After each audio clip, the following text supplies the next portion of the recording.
everyone, all my listeners out there. I'd like to welcome you to Is Your Way in Your Way podcast. And I'm your host. My name is Cassandra Crawley Mayo. And for those new listeners out there, let me share with you what this podcast is all about.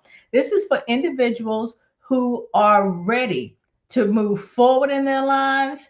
They want to overcome obstacles. They want to mitigate those self-imposed barriers, those negative self-talk, those that negative talk, those limiting beliefs that's preventing you from living your best life. And for those who are not aware, is the name of my debut book is called Is Your Way in Your Way. And wow, that's why I'm calling this podcast Is Your Way in Your Way. We talk about topics related to business and personal development and self-improvement. And today we have a special guest on. Her name is Gabrielle Pimstone. And our topic today is energy mastery, the game changer. So let's welcome Gabrielle to the stage. Well, hello, Gabrielle. Hello, Cassandra, and hello to all your guests. It's lovely to be Yeah. here. Yeah, I'm glad you are here. Thank you. And hey, listeners, Gabriel's from Australia. In the event that you hear that lovely accent, just so you know, she's dialing in from Australia. I think that's phenomenal. Before Uh, we get started, I'm going to read a little bit of her bio so you get to know who she is. And then we're going to take a deep dive into some questions. Now, Gabrielle Pimstone worked in a corporate psychology career for 27 years, but a chance podcast encounter altered the course of her life. She is now an energy coach, helping those feeling burnt out and stuck. She teaches powerful energy techniques for self-healing and navigating major life transitions so people can live a renewed purpose and passion. Again, welcome. I can't wait to hear about this podcast. But before we get started, that podcast that changed your life, just to let people know how powerful some podcasts can be. I, Very much. yeah, I I for you to tell of your backstory up until you left your corporate job. Like what was going on with Gabrielle before that corporate job? A lot was going on. Some of Uh-huh. it really great, some of it really not great, and that's the essence of when we finally change. Is when things have gotten to that point where we are deeply dissatisfied with our lives. We typically don't change unless there's a catalyst. So for Mhm. mine, it was a growing dissatisfaction with my work and how that impacted my well-being. So maybe just to start by saying that I had a really great career for about 25 years. When I was young, I've always been interested in psychology. I've always worked on myself. I got into therapy at a young age. I started working on my dreams when I was about 8 years old.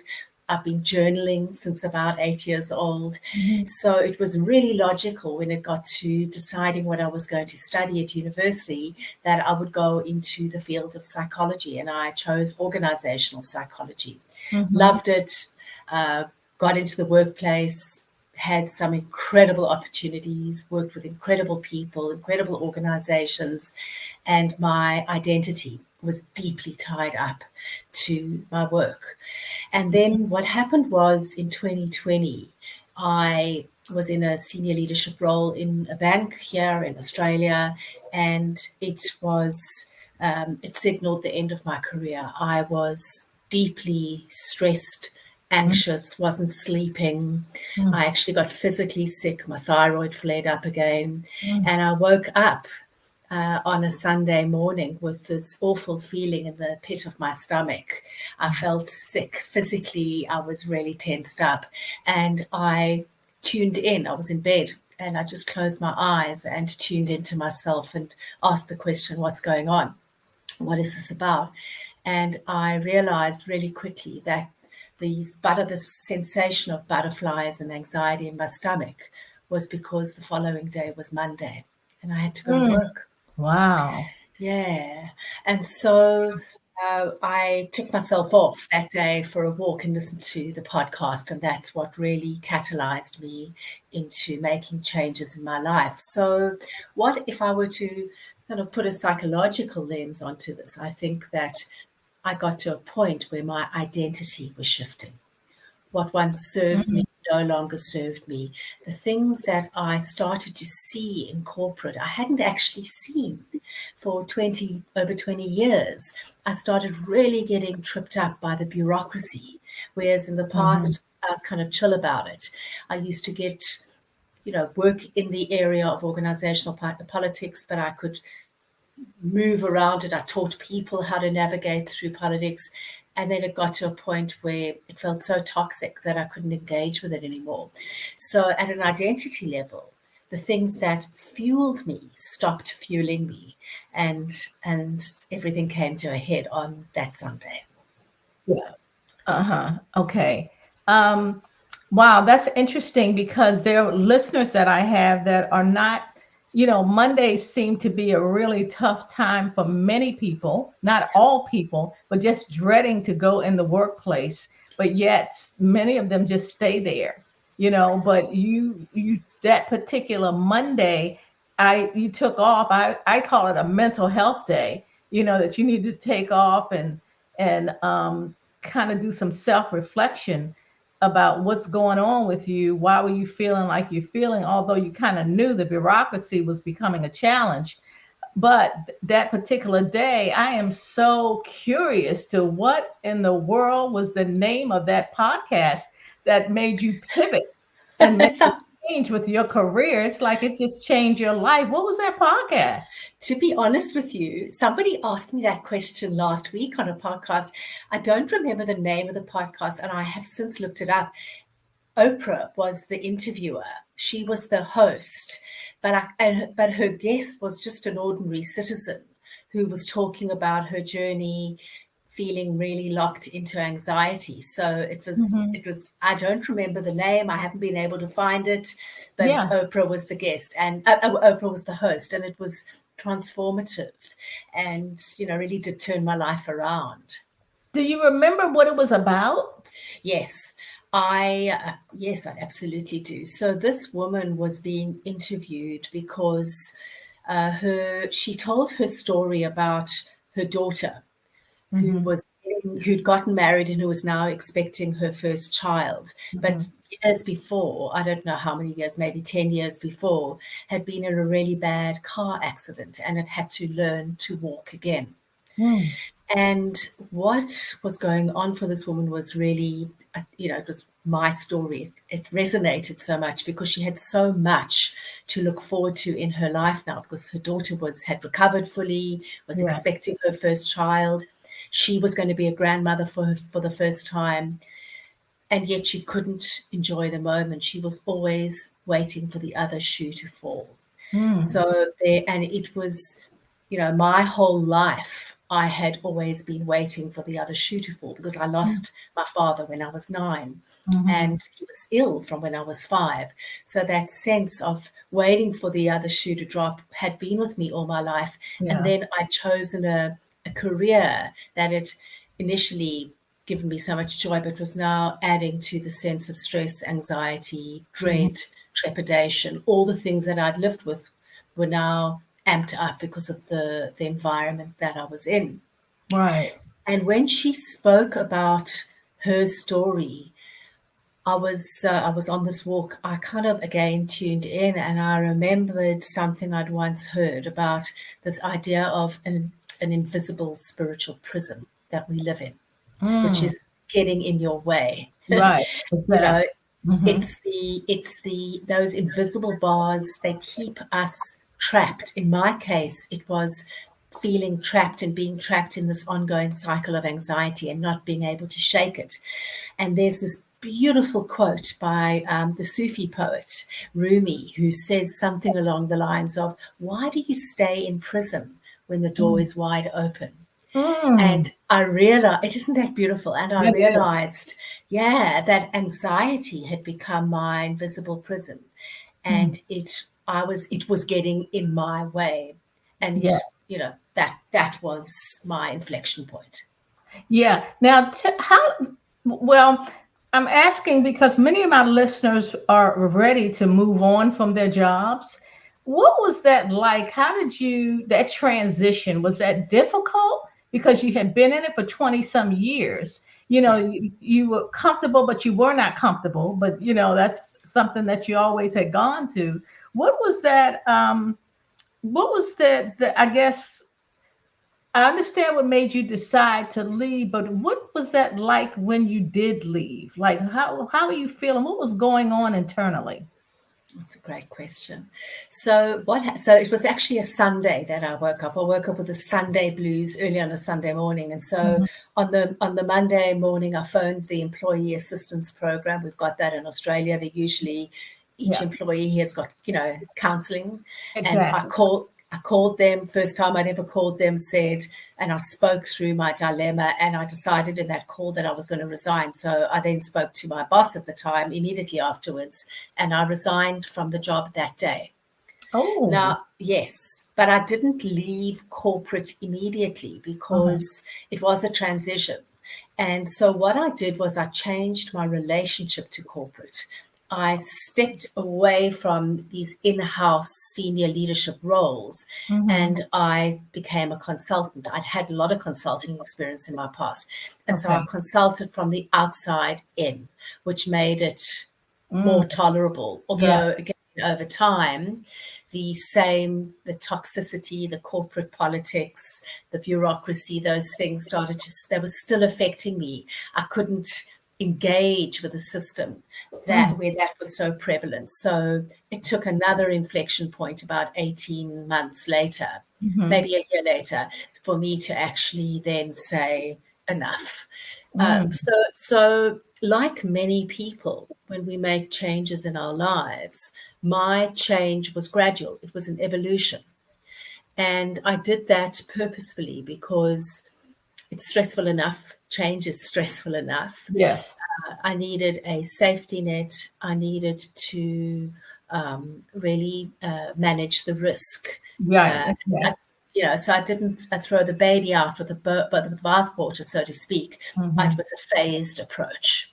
Hmm. Hmm. Wow, that you were very courageous. What you did took courage. And I liked it when you said you didn't just, you were wise. You were like, well, I'm not going to immediately quit. What I'll do, because I'm going to use the skills that I have. I could be a consultant, and to gradually give you more time to really think about it, to assess it, and then realize that, yep, I know I'm doing the right thing. I think I'm going to just really give me an opportunity to step back. So Yes, I applaud your courage and I thank you. applaud your wisdom, because we don't want individuals to just not liking what they do and they just quit with nothing else. Nothing else in mind. And then their problems become exasperated even more because they've done something and they can't afford to even live. Yeah. But when you listen to that podcast, where did the energy mastery come from? Well, What is what is that? yeah. So that happened a little while after that Uh-huh. because I was on Instagram and an advert popped up, and it was an advert for 3-day long weekend workshop. You pay $10, and it's Right. more of a marketing thing. But I thought, I'm Yeah. going to go. And that guy actually landed up being my teacher. It was all about energy work. And the reason that I was attracted to it was because I was stuck. So Mm, all the way that I had resolved issues in the past, which typically had a psychological bent to them, no longer were working for me. I needed to find I was stuck. The dial wasn't shifting. The anxiety would not leave me. mm, And mm, so when I attended this 3-day seminar, I realized that if I work at the energetic inception point, if I work to release the energetic root of this thing that's been bedeviling me all of my life, then I've got a greater chance of releasing it and moving forward. And that's indeed what happened. So when you say it's a game changer, just for my listeners and even for myself, so what is the energy? I mean, in the workshop, it was like 3 days. I'm certain the instructor was very energetic. He was in a she was in a just a very good place. What specifically happened in that session that enabled you to say, I want to do this? Oh, so many things. Okay. So, I mean, there's a lot in what you're saying. Let me break it down. Firstly, it's less about being energetic or energized Okay. than it is about being non resistant. So, most of us try and change our lives when we are still in a non resistant state. And by non resistant, I mean we've still got the charge of of our limiting beliefs is still so much a part of our identity. Mm-hmm. Our emotions, we don't feel our emotions, we are our emotions. So all of this becomes well, contributes to a state of resistance where we're still trapped in the old, but we're trying to move forward. And the idea, and this is what happened on the weekend, was they did some work with us. They actually used some energy techniques, and I could physically feel my energy getting lighter. And Mm-hmm. so, what you're wanting to do is you're wanting to work with your energy or use techniques that don't make you necessarily more energized, although that's often the outcome, but Right. that make you less resistant. And so there is an absolute link between our limiting beliefs, our overwhelming emotions, our unhelpful behaviors, the stories we tell ourselves, and energy, because all of that is just energy. And so, what we try and do when we try and change our lives is we try and work through things at a cognitive level. And there is great value in doing that because it's really important to understand what is tripping us up. But in my experience, having been in psychology, Yeah. for working in psychology for years, being in my own therapy for a couple of decades, insight is great, but it somehow wasn't shifting the dial for me. And Mm-hmm. so I needed something that helped me release the energetic stamp, the Mm-hmm. energetic frequency related to my thoughts, my stories, my beliefs, my feelings. And Mm-hmm. that's what energy work does. It helps. We've got techniques that help the person understand what's tripping them up, but then these techniques release the energy around that so that Mm-hmm. it's gone for good. And it happens a lot quicker than trying to work through things in your mind, because your mind is often the thing that's getting in the way. I remember even my therapist said to me, I live in my head. She said, Mm-hmm. you live Mm-hmm. in your head, you would actually do better doing some spiritual work to get Mm-hmm. you out of your head, because your head is the thing that is tripping you up. And so when you work at an energetic level, you move from your head into your heart and you release at that level. And I think that's what made the difference for me. Okay. Let me give you a story. Um, when I wrote my book, Is Your Way in Your Way, it was just, actually there were love letters written to women. And they would, and, like I would say, dear women who have self-esteem problems, or dear women who compare yourselves to others, dear women with these self-limiting beliefs, negative self-talk. And and and because we have been so conditioned with this negative self-talk, it's like it can become a habit. It can become like, well, I don't want to speak in front of people because I'm not that good at it, because in my childhood they said, shh, don't women don't speak, they don't talk loud, they don't use their voice, you just sit there and you listen.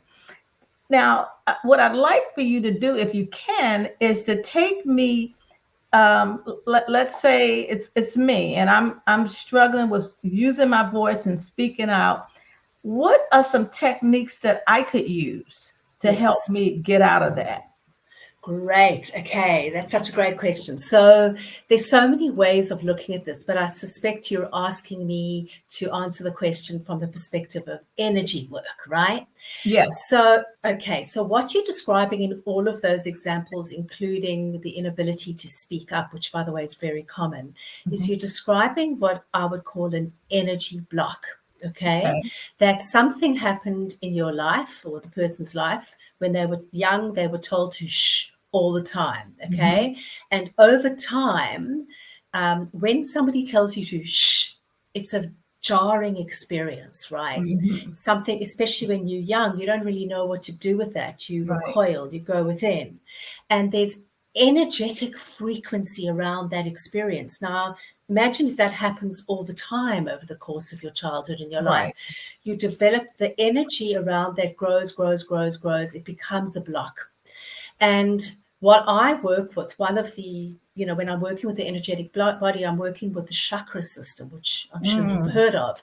And Mhm. now, if you're talking about being unable to speak your truth, you're probably talking about a block in your throat chakra.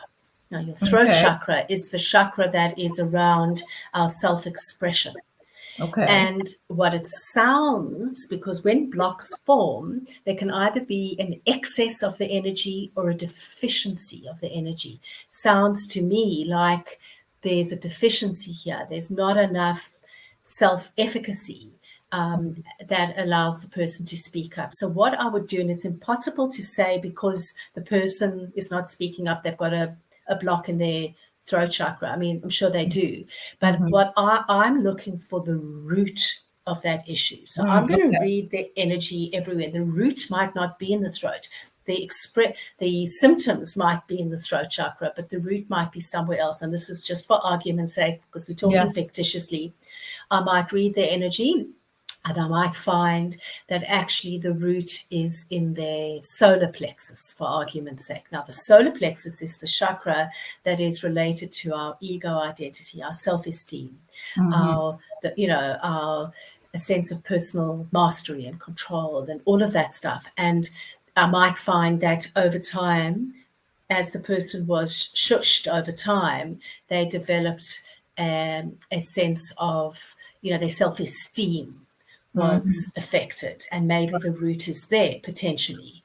So, or maybe when I read their energy, I might find that the root is in their sacral chakra, which is the seat of our emotional identity. That's Mhm. where fear potentially, Mhm. fear resides. And it could be that there is a big block around fear and it might be lodged in the sacral chakra. Mhm. So I'd certainly, I'd work with across the energetic body.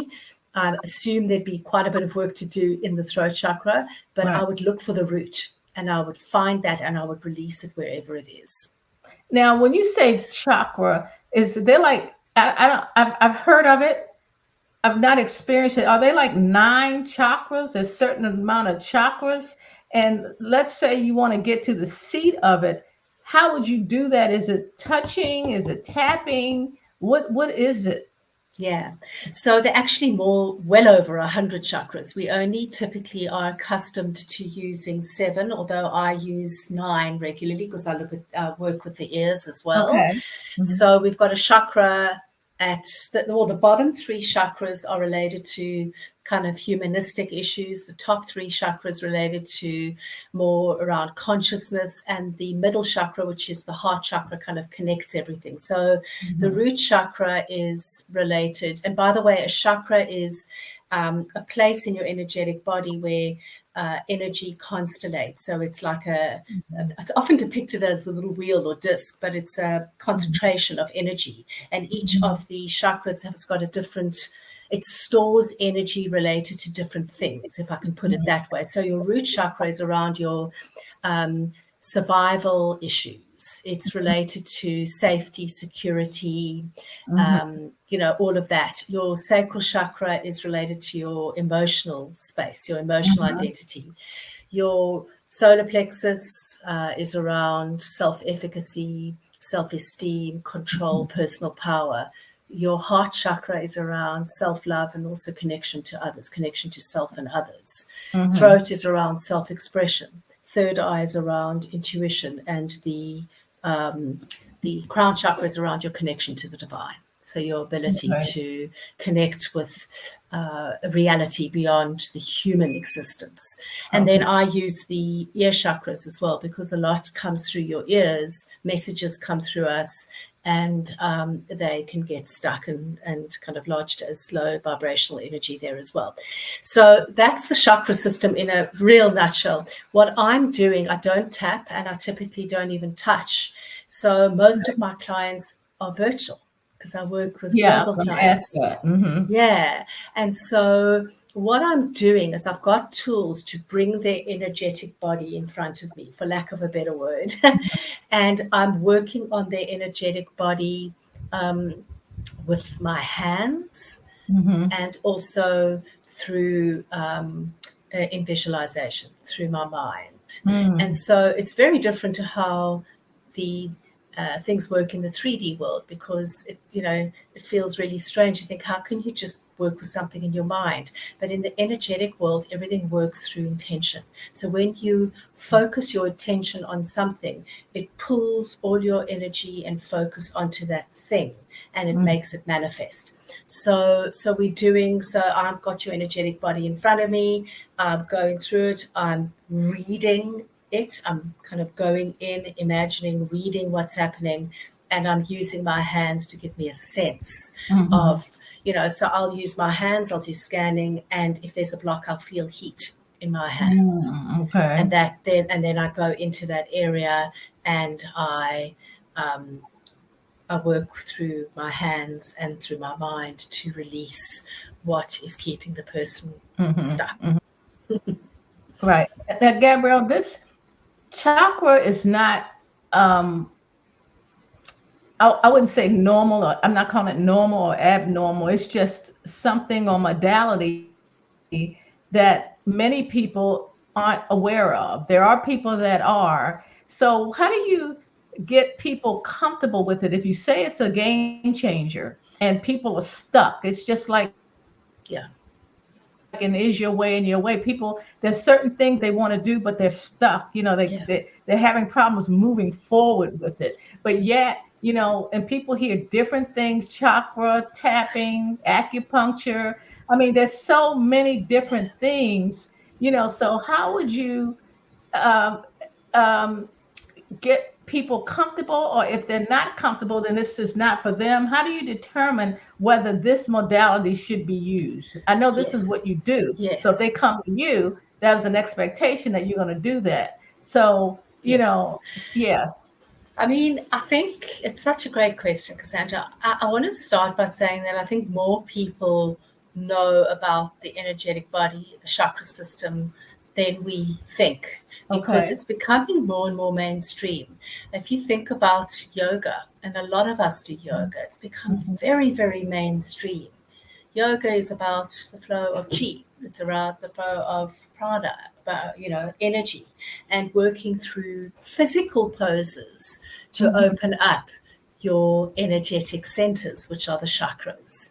And so a lot of people actually know about it, but you're right. Most people who are going to come to me it's a self-selecting group of people, because they know what I do, and therefore part of them believes it, or all of them believes it.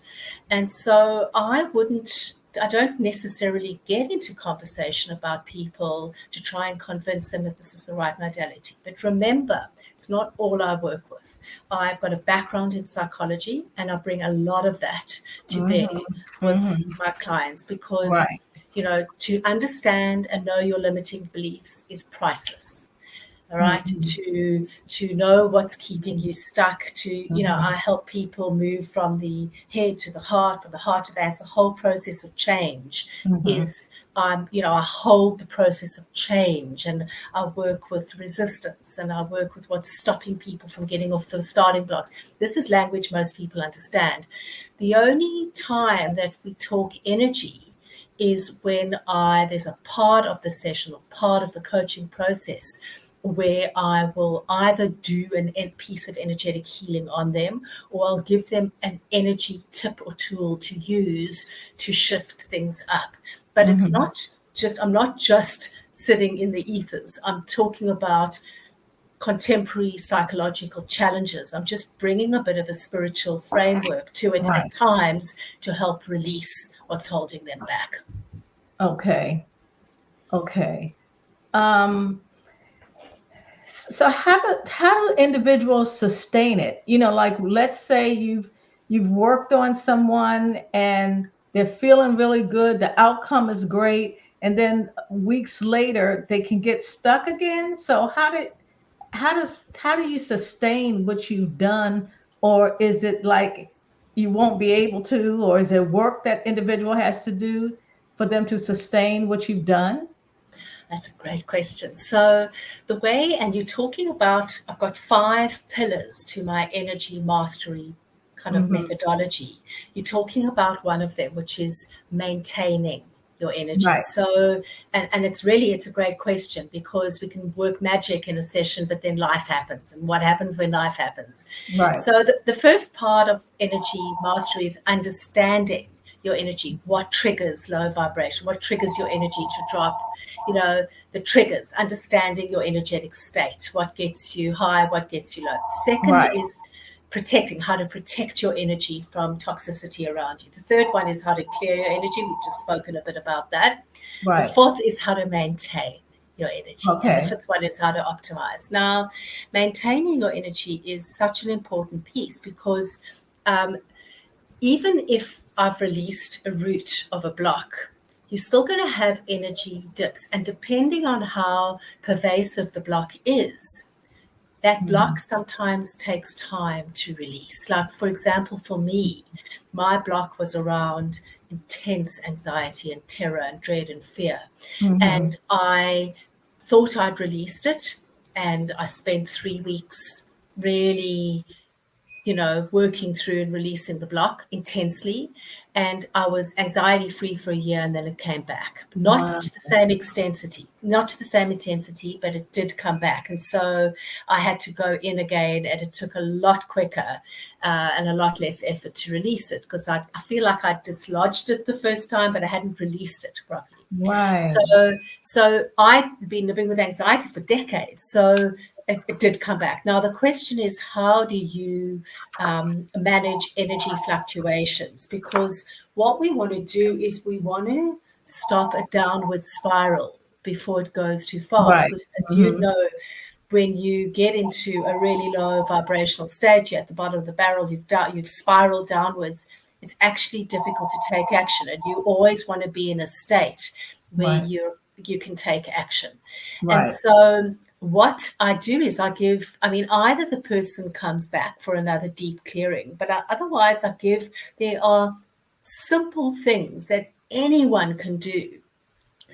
to manage their energy, to maintain Mhm. a higher energetic vibration. And so very, very, I can give you the simplest stuff, which is, learning how to tune into your energy and Mhm. asking questions, because questions Mhm. interrupt things. Mhm. Yeah. Okay. And Mhm. also, language is a way to really get into, but also reframe your Mhm. inner world. Okay. So, what I teach people are really simple things. I'll give you one example. You know, Becoming more vigilant about how you are feeling inside, what your energy levels are like, is, everyone's got a mobile phone. We've all Right. got alarms on our mobile phone.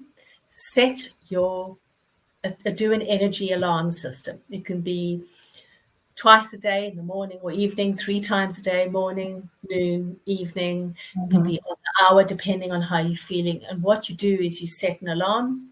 Every time it goes off, and I've done this, you tune in and you ask yourself a question.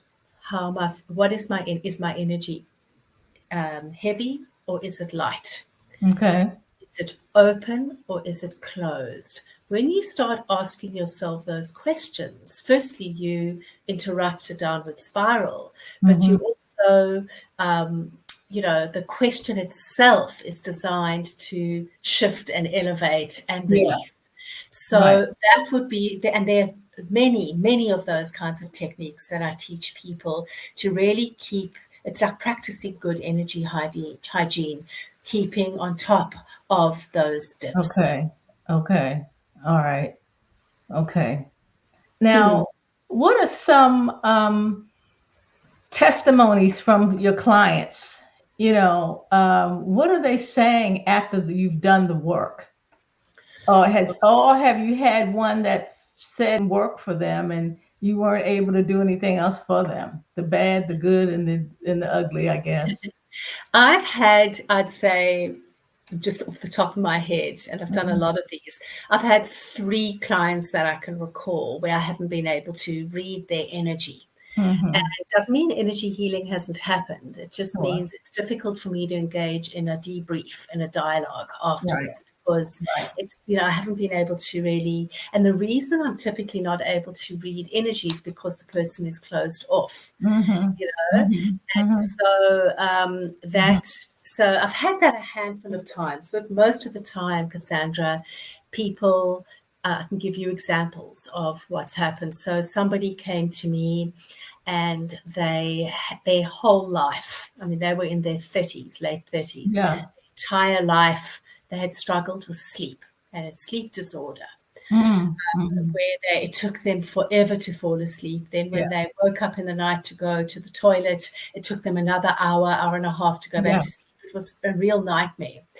We had 2 sessions and it Mhm. was gone. It was Oh, wow. released.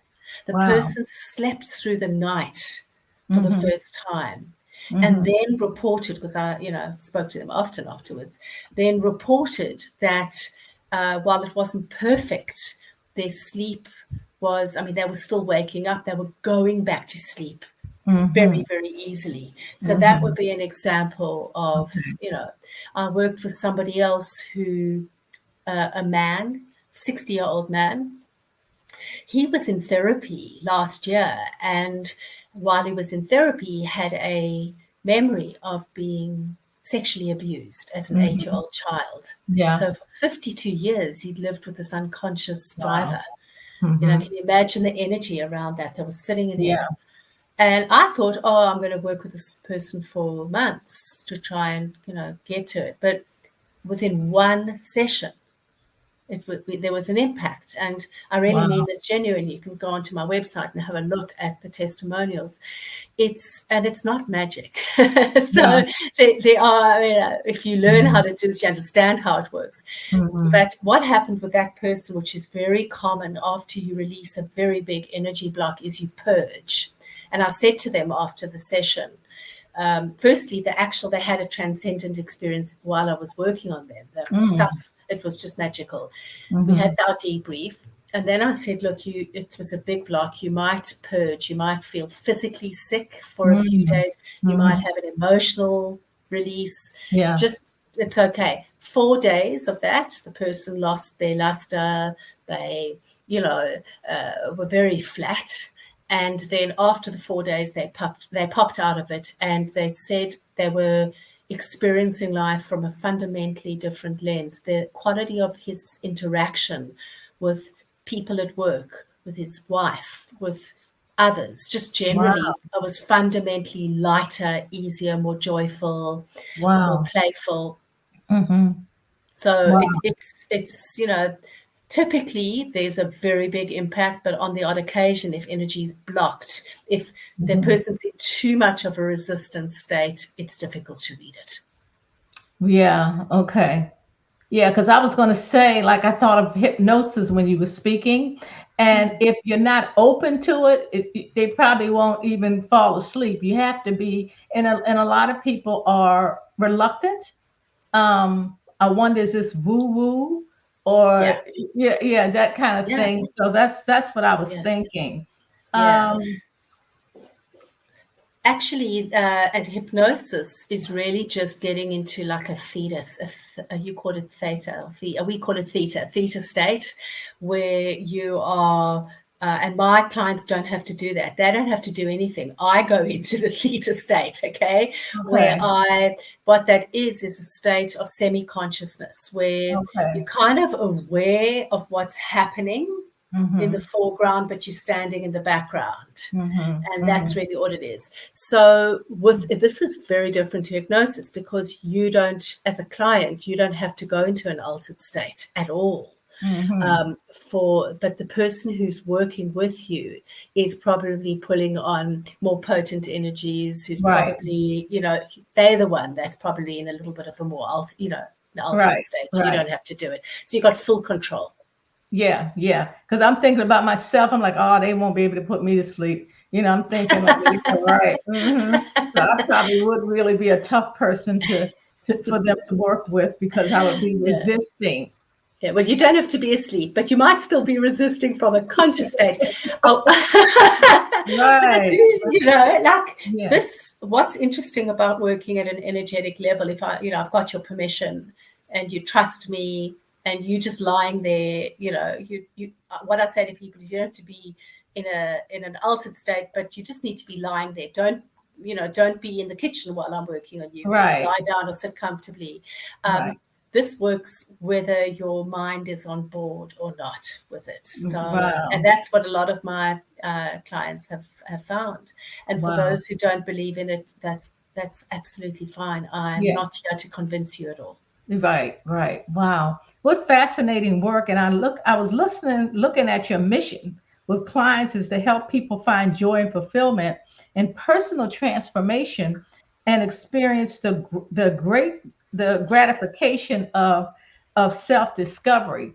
And when I listen to the work that you do, it makes me wonder, why aren't more people doing it? But a lot of people don't know what they don't know. And then there are individuals, as you indicated, that's not open to it. So, it just makes me wonder, because it sounds like this is really great work. And who wants to be stuck all their lives? And I know you didn't pay me to say this or anything like that. No, I didn't. But it just sounds like it's incredible work. And when I'm thinking about when I was writing my book and how long it took me to get out of my way. And I think for me, I was stuck and I wanted to write this book, but it took me 10 to 12 years because I kept saying, I'm going to do it. I'm going to do it. So obviously there was some blockage or something that was preventing me from taking action on it. And then during the pandemic, it's like all of a sudden, like, okay, when I was ready, then resources started coming to me, which was strange to me. I'm like, I guess they say when the student's ready, the teacher will appear. Yeah, that's exactly right. I don't know what your book covers, but I'd love to read it now. But I think in my experience, we all have this innate need for growth and development. Yeah. We are hardwired that way. The question, as you put, is why don't we just, end our suffering and embrace change? Right. In my experience, there are two things that we have to navigate as humans to get over that. The one is discomfort, because change, the unlearning process, the identity change, all of that stuff is uncomfortable. And the other one is energy. So people lack the energy. It takes focus, discipline, effort to work on ourselves. Yes. And so this thing about this lack of energy often gets in our way as well. So I'm really curious about that too. Yeah. And so unless you are willing to lean into discomfort and get comfortable with being uncomfortable, and unless you're ready to devote some, focus and energy onto yourself, well, change doesn't happen. But, what happens is that you get to the point of such discomfort, like a crisis may hit, then you're forced to change. And I like to teach people that you don't have to get to that crisis, that we all have this it's so innately satisfying to, discover parts of ourselves, self-insight, those aha moments. There's joy. There's Yeah. fulfillment in those moments. Why Yeah. don't we just lean into them? And that's part of the kind of atmosphere I create in my coaching is Right. around the joy of self-awareness, self-growth, and the joy Wow. of transformation. It's a Well, beautiful process. yeah, because I could tell I didn't know you before today, but just listening to you, like you're like night and day, like you really changed. It was a game changer for you to Very do this much. work Yeah. rather than what you were doing. But yet it sounds like the background you had helped you or propelled you to do this type of work because, like you said, you did not think of it right away when you left No, your job. Yeah, it's just no. things kind of evolved. It's like it Yeah. came to you on what it is that you're supposed to be doing. That's exactly right. And I think when you're one of the things that gets in our way is you've got to have a push and a pull factor to change. You can't just Mhm. be, there's got to be a different future that's more compelling than where you are, even if Yes, all that means is feeling less anxious, as yes, was in my case. that's And one of the things that I used to teach in corporates for the last 5 years of my career, which I wasn't applying on myself, was having a purpose that's bigger than yourself. mm, It's such an important uh, yes, pillar of mental health. yes, And yes. so it's great for depression, anxiety, all of those things. And so I became this is where I had, the energy was around, why am I here? What is my purpose bigger than my own neuroses? Mhm, mhm. And I found a purpose that worked for me, which Yeah, is fulfilling potential together. In my interactions with my clients, I'm helping them fulfill their potential, but they're also giving me back something. It's a yeah, togetherness. The together is such yeah, a big word in that statement. And so having a purpose is another way to get off the starting blocks and mhm. really traverse change in a more joyful and meaningful way. Right, exactly. And I wrote about that. I actually have a chapter on dear women who want to know what their purpose is. And it's Yeah, no big or small purpose, it's just a purpose.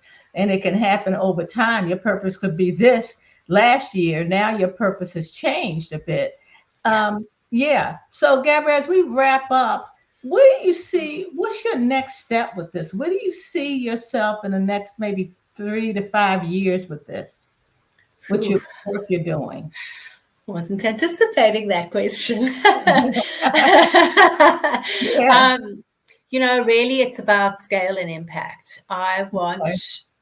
I really want more and more people to lean into the discomfort of change Mm-hmm. and to find the joy in it and to get to the other side. And Mm-hmm.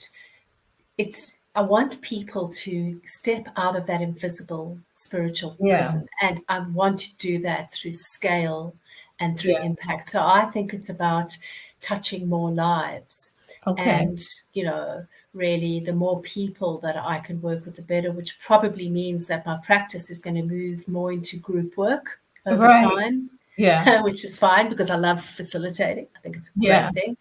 And I think there's fun and joy in learning in a group. I think you can tap Mm-hmm. in to the Mm-hmm. joy of Yeah. change when you're working in a community of like-minded people. Right. So I think that's probably what's going to happen, but it's more Okay. around a scale. Yeah. Wow. What incredible work you're doing. I think it's Thank you. fabulous. Thank you. I may And you need too. some of that myself. Well, Cassandra, I want to say before we do sign off that I'm so grateful to podcast hosts like yourself, the incredible work you're doing to change lives Thank and you. to provide a platform for people Yeah. to hear the Thank message they need to hear. Thank you. Yeah. And now for my listeners out there who've listened to this energy mastery, the game changer, if you if there was something said or you felt something through this process, please share this podcast with someone. Please. It's going to be on every platform. So there's no excuses. Also, just know that every Wednesday at 1 o'clock Eastern Standard Time, I go live. And my also know that I do not say goodbye to my listeners or to my guests. I always say bye for now because I still have work to do. We will continue this, and I'd like to say God bless you all. Thank you again, Gabrielle, and I'm going to sign off now. Okay, thanks again. Thank